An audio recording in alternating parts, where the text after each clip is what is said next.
We are in my kitchen. I am working on my candles today, giving you a little glimpse behind the scenes. There's so many different wicks to choose from and they burn differently for different candles. There's so many candle jars to choose from. And if you're starting out candle making, those would be the two things that I would recommend that you pick first. Your wick size, your wick, and your candle jar. It's just gonna make the process easier for you. And also the waxes that you want to be using. But I'm using coconut wax. I'm just working with a small candle warmer here because I'm wanting to do some test candles. I'm testing about 5 candles.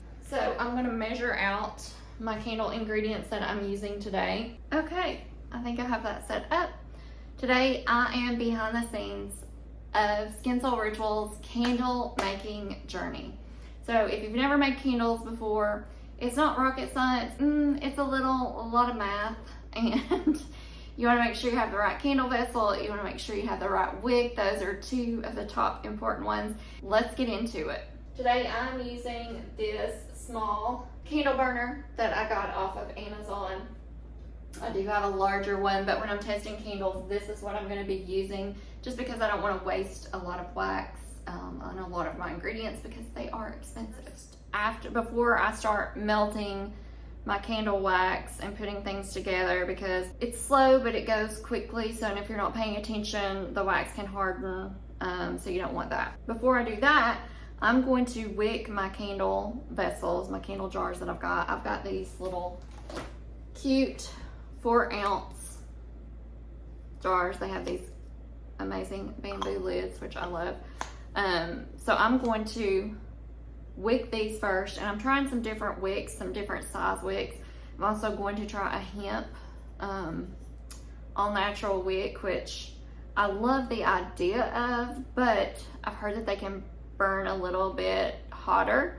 So I'm going to try different kinds. I've got some organic cotton wicks, the hemp wicks, and I've also got a wood wick that I'm going to try so that I can test each one. And I'm testing 4 ounces just because supplies are expensive. So if they work well with the 4-ounce vessels, then I do have some 6 and 8-ounce candles as well that I want to test out. But I'm testing the smaller size first, just so I don't eat through my product and cost me a lot of money just to test them out. So I'm sitting here, I'm putting I got some new little pads for my wicks that I'm trying out today,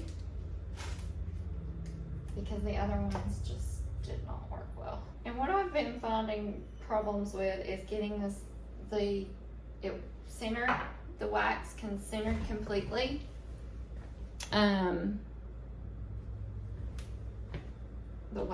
The wick centered completely is challenging. So I have wicked all of my test candles that I want to. I've done different size wicks in each one, and different types of wicks, so that I can see what works, what doesn't. So I'm going to make each one separately. So it's going to take me a little bit of time, but it's worth it to test out how each candle and wick burns as well. This, I'm going to go ahead and pour it in. And for my warmer plate here, I'm going to put 12 ounces of water in there. Each one will be different, but this one is 12 ounces. Stir up your wax blend every so often as it melts. You also want to have a thermometer. Where is my thermometer? My thermometer was right in front of my face. Yeah, that is blending nicely. I'm going to check the temp. 104. So the little container sometimes takes a little bit longer to heat up, which is fine. So typically you're going to want to look at the wax type that you're using, especially if you're just using a wax type, and you'll pour based on that wax temperature. Once I get my signature blend down here, I'm going to work on some beeswax candles as well. We still have some beeswax for when we cut bees, and I also want to get another beehive. Probably will look at doing that next year. I wouldn't mind having a couple of these beehives back. We used to have 4, and even though it's not rocket science, it is a lot of work. My husband did a majority of that work, and now he is a market gardener, produce, and he was then too, but he was still trying to keep up with everything and just couldn't, you know. It's a lot of work and it's hard, and I wasn't being as helpful with the beehives as I could have been. So I would like to get a little bit more into that so I can use the wax and also use the honey. We still have honey, so that's nice. That's a nice feature. Okay, it's melted. It says it's about 175. This is just checking the surface temp here. It's a little bit easier to heat up as well when you're just using, you know, trying to make a 4-ounce candle. When you're trying to make a bigger candle, I found it a little bit harder. But I do have a wax pot where I can make up to 60 candles at a time. Like I said, when you're testing, you don't want to really test 60 candles because you don't want to waste that product. I'm going to take this off and let this cool down, and you want to watch it carefully because it can cool down quickly if you're not paying attention. It takes forever if you are paying attention, but not quickly if you're not. Or quicker if you are, I mean. So I've got my candle vessel here ready to go. I've got my essential oil blend that I'm going to use for this. And so what I'm going to do, I'm going to let this cool down to an appropriate temperature. Then I think I can add the essential oils. I'm going to do that. I've already pre-blended those. But when you add your essential oils, you want to stir these in for about 2 to 3 minutes. So by stirring them into the wax, it's just going to help them marry to that wax a little better.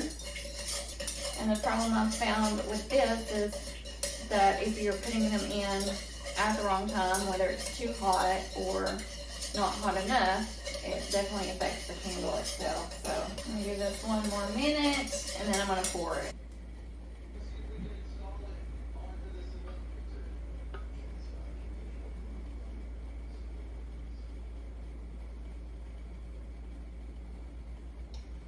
Okay, that should be perfect. That might have been a little bit we should have poured it a little bit sooner, but to clean it, I'm just going to wipe out, and then I'm going to, it's easier if you just go ahead and wipe it out with a paper towel as much as you can.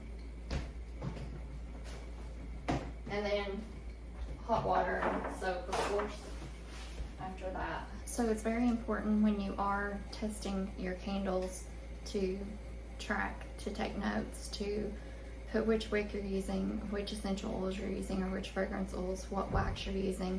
Make recipes, write them out, have them written out in a book, know what each candle is, and then test them, and then you can go back and figure out your favorite ones that you're going to be using.